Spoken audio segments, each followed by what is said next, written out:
for supporting the Fable and Folly Network. Here's another show we know you'll love. Hello, I'm Malik. I'm Jamie. And this is World Gone Wrong, where we discuss the unprecedented times we're living through. Can your manager still schedule you for night shifts after that werewolf bit you? My ex-boyfriend was replaced by an alien body snatcher, but I think I like him better now. Who is this dude showing up in everyone's old pictures? My friend says the sewer alligators are reading maps now. When did the kudzu start making that humming sound? We are just your normal millennial roommates processing our feelings about a chaotic world in front of some microphones. World Gone Wrong, a new fiction podcast from Audacious Machine Creative, creators of Unwell, a Midwestern Gothic mystery. Learn more at audaciousmachinecreative.com. Find World Gone Wrong in all the regular places you find podcasts. I love you so much. I mean, you could, up the energy a little bit. You could up the energy. I actually don't take notes. That was good. I'm just kidding. You sounded great. So did you.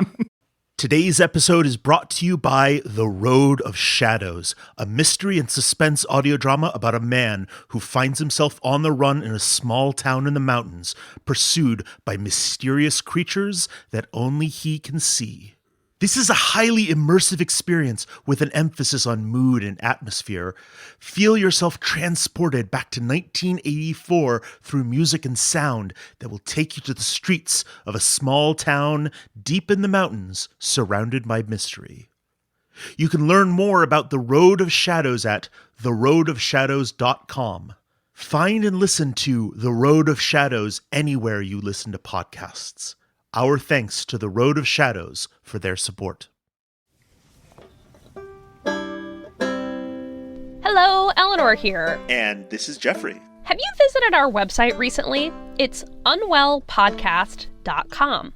I wanted to remind you that this is the hub that we use to collect all things Unwell in one place. We have transcripts to every episode in case you want to read along or double check something you heard. There is info about our cast and crew. You can find information about how to support us on Patreon, and you can check out our merch store. And you can find links to our advertisers. As an independently produced show, we rely on our listeners to help us succeed. Whether that is supporting us on Patreon or simply telling a friend about the show, your support makes all this possible. So, that website one more time, unwellpodcast.com.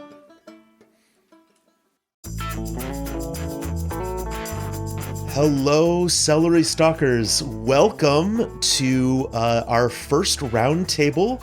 We are sitting down with the Unwell Writers Room today. We have sourced questions from all of you, and I'm sure I will have some of my own, as may the writers, and we are really excited to share this with you.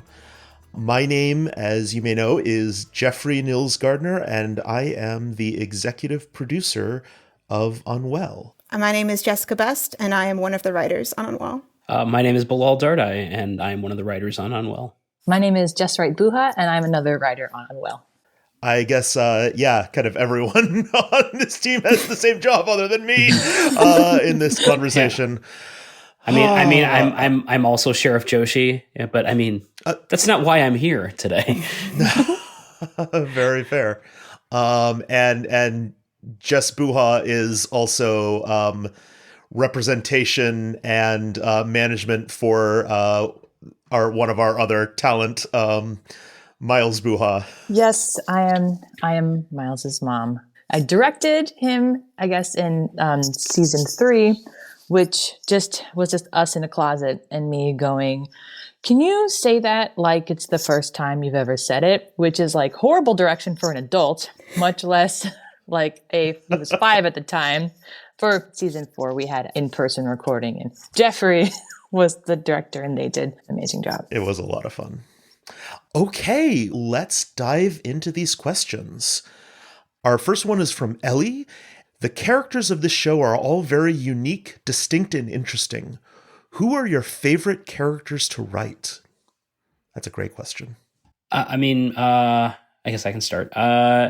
First of all, thank you. I think the writers' room has worked very hard to try and make these characters unique and distinct and interesting. I personally have enjoyed very much writing Rudy and Dot, specifically. I was also placed, I think, in a very privileged position to create Nora. The first appearance of Nora was an episode that I was given, and I'm very happy with being able to pass that baton along to other writers when they get to play around with Nora. I'll say those three: Rudy, Dot, and Nora. Yeah. What is it about Rudy? What was about those? You talked a little bit about Nora, but with Rudy and Dot, I'm curious what draws you to them. Different things. I would say. So for Rudy, part of what I have enjoyed with writing Rudy is this sense of daring and an openness to the world that perhaps I wish I had more in myself. And with Dot, I would say part of it is just that Dot's like sort of quick wit and arch sensibilities are fun to write, but also it's fun to write for Marcia specifically, who is an actress I've known for almost 15 years. So I think I'm also going to pick 3, and I think my 3 would be Abby, Dot, and Wes. Partly because Dot and Abby both have this like irreverent quality that is really fun to mix with the supernatural stuff, to have a character actually be like, hang on, like, can we acknowledge this is bonkers?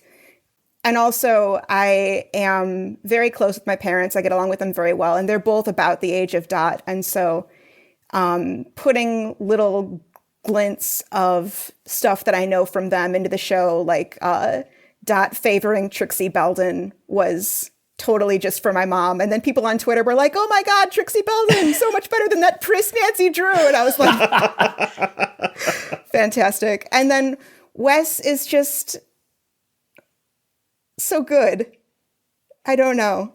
I just, it's a fun mix of characters to write for. And all of the writers have added such cool little flourishes to them that it's really fun to get them all in the same room and hear them bounce off each other. I think Lily is an amazing character to write for. I feel like I put a lot of myself into Lily, specifically like just being the person that's willing to be like, oh, nobody else wants to do this unpleasant task. Great. Not only do I know how to do it, but I'm going to do it. Great. And just like that confidence that comes with kind of realizing there are so many times in this world where like everyone's kind of standing around being like, I don't know what to do. And you just need someone to be like, we have to do something. And no one else is stepping up. So I am going to be that person that's going to be like, all right, this is what we're going to do.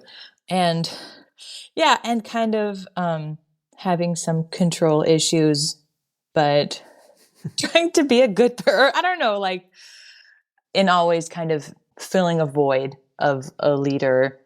I don't know. I really sympathize with Lily a lot, getting in these situations. And it's such a pleasure writing for Charisse. I just think she's the best human being and the best actor in the universe. Yeah. I love writing for Wes as well.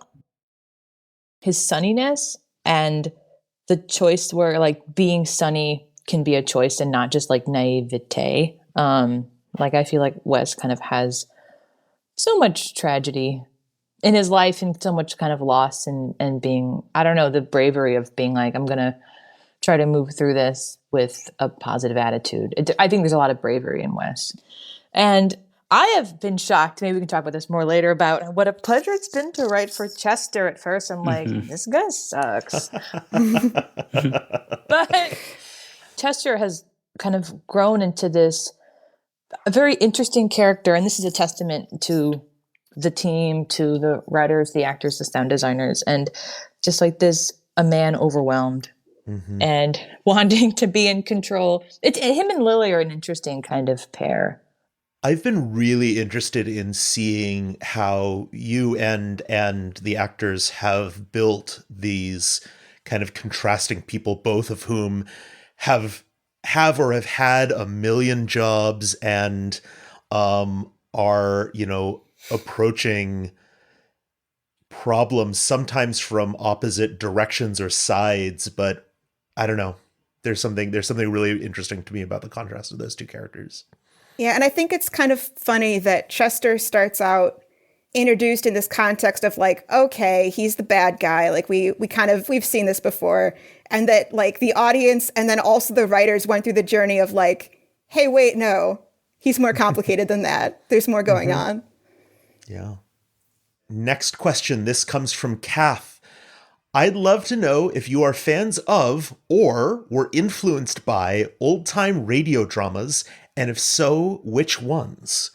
Yeah, I want to expand this question. If for any of you the answer is no, if there were other podcasts or other pieces of media in particular that influenced you. Let me also double check. Is there anyone for whom this question is a yes? I mean, not the first part. No, I wouldn't. Okay. I'd say that I I have an appreciation for radio drama, but not the sort of deep appreciation that it became a part of how I'm writing this show. Sure. Two things spring to mind. The first is like, but like Orson Welles' War of the Worlds. I feel like that's like a seismic piece. When you hear it, because you're like, oh my God, like people like panicked and drove their cars off the road and everyone was terrified. And you're like, wow, that sounds crazy. And you actually hear it. And there's just something so visceral about the audio medium and about how you're like, whoa, we can really transport people in this visceral way. I mean, I feel like listening to that in high school really kind of opened my eyes to like audio drama as like I keep using the word visceral. I don't know. It's like an all encompassing, physically, bodily way to kind of really feel a story on like a bone deep level. Yeah. It's a really incredible piece of art for all that it like, I feel like being in the circles we're in, maybe it's a little bit like, oh yeah, of course, that's the one that like people always talk about in terms of like, oh, you do radio drama. And we're like, yeah, but it is that good. Yeah. Yeah, it uses the medium so well. The fact that it starts out as like a fake other program and then they're like, breaking news, like still genius. Yeah. I feel like Dylan Thomas's Under Milkwood was very influential for me as far as like, oh, you can just do weird stuff and you can like have tone poems and like just using like this choral work and you can like be really abstract with stuff. And like, that's fine. Oh, Jess, I love Under Milkwood. Yeah. And I am also so not surprised that it is a thing that you love as well. I feel like that's a big kind of confluence of our sensibilities as artists, and maybe the ones that Eleanor has to keep getting out the spray bottle and like, no. It's true. As far as just like audio fiction podcast influences go, the two that are springing to mind, Welcome to Night Vale, started listening like right out of college. And not only, I mean, it was one of the first fiction podcasts I'd ever heard, but like the fact that the story they were telling was so weird and so it felt so specific to those writers, and the fact that there were queer characters from the jump and just seeing people take it seriously was like, oh, this is a thing you can do, which I hadn't really encountered that before. I didn't write plays. I didn't really write scripts at all for many years, but that was a thing. And then also Zombies Run, the zombie themed running app that tells a story in little audio clips that are interspersed throughout your running regimen. And it's funny because both Bilal and Jessica Buha have written for it since then, but the immediacy of that story and the way that it puts you right next to these characters that are going through these wild things. And then also, again, like just the representation from the start of someone telling a story being like, I'm going to try to put characters that I connect with in these ways that I've been marginalized was very moving for me. And also, like, it's a very moving story. The joke is that, you run and you cry, and you run and you cry. And that's the first whole season of Zombies Run, but it's so good. Night Vale, in some ways like Milkwood, for me was one of those things that like opened up what audio fiction could be. I was like, oh, this doesn't need to be a play that you are just hearing. Like, you don't have to restrict yourself to just naturalistic, realistic presentations of things that would happen on stage or on a screen. And I love what both of those examples just do with audio in kind of transformative ways. Bilal, did you have any that you wanted to talk about? Well, yeah, it's interesting because I came to audio from theater and performance art. That was the milieu I'd spent the previous decade and a half in. So the first audio I wrote for was a show that was produced by WBEZ called Pleasure Town, which the 3 seasons that are available, it's set in a small Oklahoma settlement in like late 1800s, fictional settlement where these 2 people started this place specifically to let hedonism reign supreme. Just like say, hey, this is a town where anything goes. Go ahead and do it. And it was a very I really loved the production value of it and the storytelling of it. It was a very, very character-based podcast, which is very much how I've approached most script writing, with a character base. And I was fortunate. I joined the team to write the 4th season. And then after we'd finished writing the 4th season and began recording the 4th season, a bunch of life changes meant that we never finished recording the 4th season. And it's just, it exists in the ether. I don't know if the producers ever planned to do anything else with it, but that was kind of me cutting my teeth in audio. But I think what I really liked was moving into audio. I liked both the expansiveness of certain aspects of storytelling and the limitations placed on others. I felt a little bit like getting a slightly different rectangle. It's like the width and the length are changed, but it's still a rectangle. With that in mind, I also I would say that Unwell has also been an opportunity to not only have like these very lengthy and enjoyable little bits of dialogue repartee, but I think the nature of the tone and the themes like have lent itself to sort of like old-fashioned single narrator storytelling. And like I think when I think of authors who are good at that sort of thing, I think a lot of Neil Gaiman. Neil Gaiman's a big influence on me. Connor McPherson is a playwright who I think is just fantastic at creating those sorts of creating ghost stories. I think specifically McPherson is so good at that because I think he's very good at understanding that a story told also is built upon the bones of stories that were told to get to that story. And I think for a show that's about memory and ghosts, I think McPherson's been a very interesting peripheral influence on how I've approached it.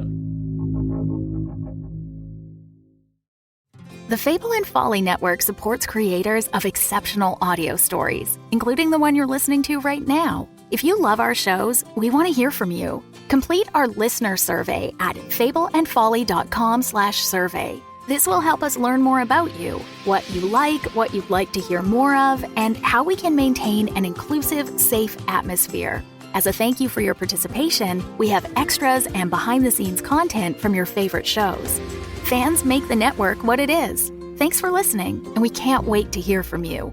Find our listener survey at fableandfolly.com/survey today. I've got a craft question from Glenn. How often do episodes, seasons, or even the overall show play out exactly as planned, or do ideas sometimes evolve and divert as the writing process progresses? If the latter, can you give any examples of something that has happened in Unwell which wasn't originally intended? We already talked a little bit about Chester. Mm-hmm. I think I was fascinated by the way that someone discovered, oh, Chester is a father, and then how that kind of snowballed into a really kind of new shape of character for him. But what else? What other things fall in that for you all? I don't recall the last time we had a season like, play out start to finish the way it was always intended. And I think that's good, because I think it means that we were listening to each other and what the characters were telling us. I think recently there's been a very interesting connection between Abby and Nora that hadn't been planned. And part of what's interesting about that is because Nora's introduced as a foil to Rudy, but then Rudy started to shift away from Nora's sphere in a way that left a vacuum. And at some point, somebody in the room decided, well, let's shift Abby into that vacuum and let's have these two characters bounce off each other. I think that happens a lot. I think where part of it is us saying, well, we haven't had these two characters bounce off each other. What happens if they do? And we learn something about both characters. And sometimes what we learn about both characters ends up shaping where the plot goes. Basically, when the way that we plan out our seasons is pretty loosely, and it gives a lot of freedom for the writers to kind of feel their way through the scenarios and the plot and the characters, and to kind of try some stuff. Because, it's not like we're giving like a very detailed outline, like, okay, this scene, this happened, then this scene, and this scene, and this scene. All right, like it's a 5-page outline, like, all right, we all agree on it. All right, now Bilal, you go and like write the thing. We generate the outlines ourselves. And we have like, okay, this episode is, I don't know, going to take place at it. Like, for example, like, I feel like in season 1, it was like, episode 2 was like, oh, like the gang is hungry, and like they go and get some food. And episode 4 was like, all right, like there's some shenanigans. And I'm always losing my phone. So I was like, this is season 1, episode 4. And I was like, oh, like, I think we just, like, Lily loses her phone. I don't know. And, like, basically there's a lot of latitude. I really am obsessed with / this advice really resonates with me. Like, no surprise for the writer, no surprise for the reader. And so I feel like I'm always really trying to follow, at least on the first draft, to follow the instinct of like, where could this go? Where could this get crazy? I write pretty quickly, but I write pretty loosely. So I do generate more drafts. Like, I guess I do try stuff. I had this one thing happen in season 2. We'd pick the episodes in an exciting way. We like do a snake draft. And so I was able to pick episodes 11 and 12 in season 2. And I feel like one of the episodes was like Thanksgiving. We have where there's a reveal where Wes is a ghost. And so, as I recall, like the initial thing was, all right, we have a Thanksgiving episode. Like, that's super fun. And then we have episode 12 is like Wes, there's like kind of a intervention, and Wes realizes he's a ghost. And then I'm like drafting these out. This is before we started doing outlines. Everyone had to do outlines because of me, because I would do things like this, where I would be like, I'm going to write episode 11. And I was like, I feel like both these things can happen in the same episode. I put the intervention thing in episode 11, and then I just wrote this brand new story that we had not been agreed on. It was a total surprise to everyone. I was like, here you go, champs. Like, I feel like I might have like Fenwood like burning to the ground, and then like getting, I don't know. I feel like we've had to stop you from burning down, destroying, or otherwise detonating Fenwood House just about every season. Yeah, it's like, is this the one where we do that? Right. Is this the one where we do that? I know. It's true. And so then I was like, and everyone was like, I remember Eleanor being like, wow. Like, she was like trying to be very supportive while also being like, this is very different from what we agreed on. I wish. I feel like, and I brought it to like a read through with actors. I don't even know. And it was like, fun. Maybe give everyone else a heads up when you start to, I don't know, write a new thing instead of what we talked about. Yeah. So I feel like sometimes I'll like this crazy thing, and then sometimes it will, I don't know. It can sometimes spark ideas. Yeah. And I think, our process has evolved / changed every season by nature. I mean, the first season alone, like, you can't approach the second season the way you approach the first. The first was like, I don't even know how much runway before we even agreed to start writing scripts. It was like months of meetings just deciding on who our characters are going to be. I think it was one single meeting just deciding on names, you know? And obviously by the time you get to the second season, all of that work is done. Like, I think also part of the first season was us coming up with overarching lore and understanding that some of it will not be talked about for 3, 4, or 5 seasons. That it's not going to come. We're not going to bring it up at all. But that we had to know it in order to write the seasons prior to those revelations.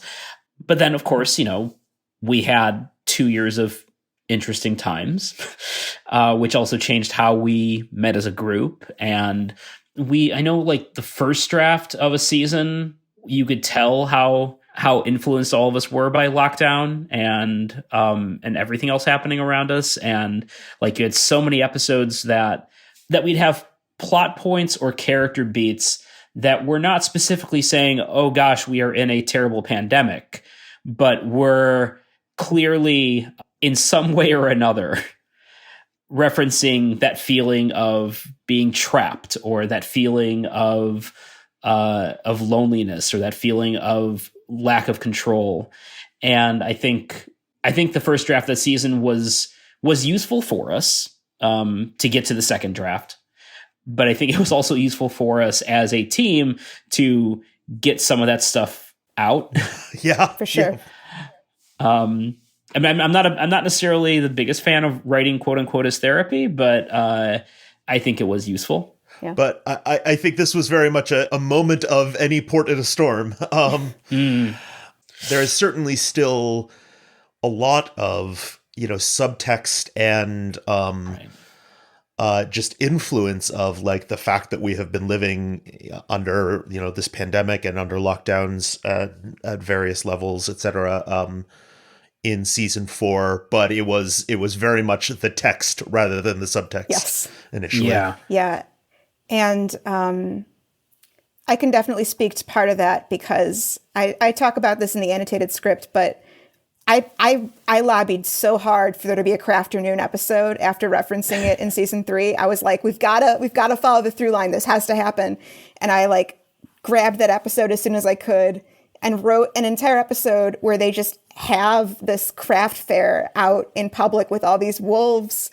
And like we did a group read through and it was like, wow, this does not work at all. This is definitely a case of, well, this is some spaghetti that was thrown at the wall that we're just going to kind of scrape off and like put in the garbage and make more spaghetti.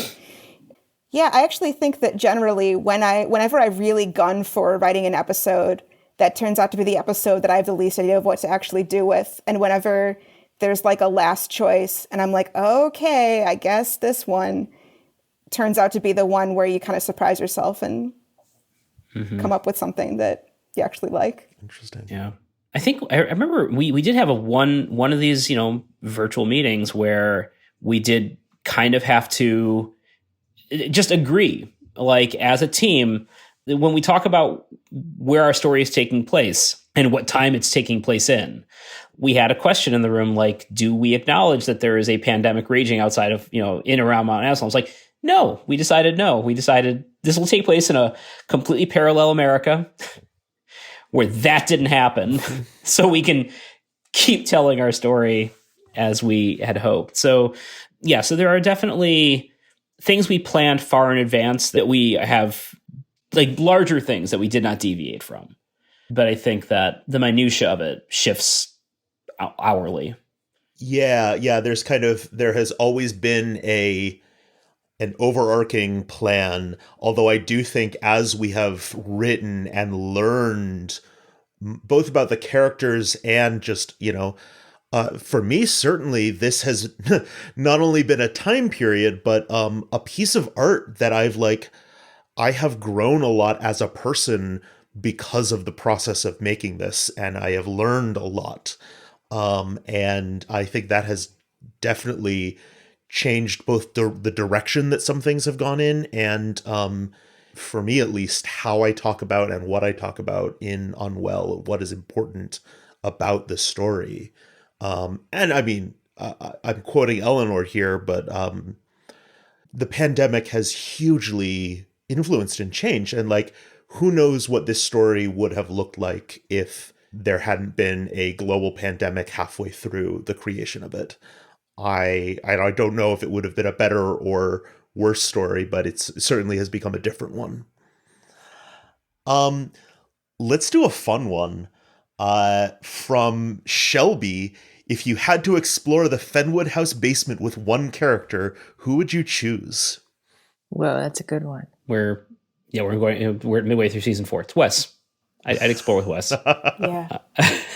I think, especially at this point, there's a lot about Wes realizing more of who and what he is, and in ways that will make the exploration of the basement both interesting and relatively secure. Wes is a really good answer. Because, like, I don't know, I love writing Abby, but that would not be a fun time. Part of me, since I don't feel like I can say Wes now, maybe Chester, because I am a coward, which is a fun trait to have while you're writing a show that is sometimes very much a horror show. And I find that if another person is with me and they're freaking out, sometimes it's easier to be like, okay, well, one of us needs to move forward. And so I guess it won't be you. And maybe we could just kind of do that for each other and get through the experience that way. Wes is such a good answer. And I feel like the basement is so like kind of freaking, kind of cool. And Wes is just so sunny and like, this is all going to be great. We're going to have fun. Yeah. I have a best friend crush on Marisol. I think, yeah, she'd be fun to like mess up some stuff. Lily I think she'd be a little responsible. Like, I don't think we should like mess up the thing. And it's like, but I don't know. Well, thank you all so much for sitting down and sharing your thoughts on this. Listeners, we hope you have enjoyed getting this little insight into the process here. And we are excited to be back with the rest of season 4 very soon. Thank you. Thanks, everyone. Have a good day. Take care.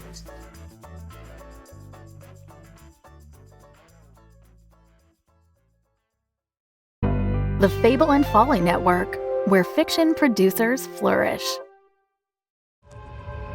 In the alley, the scent is stronger, overpowering.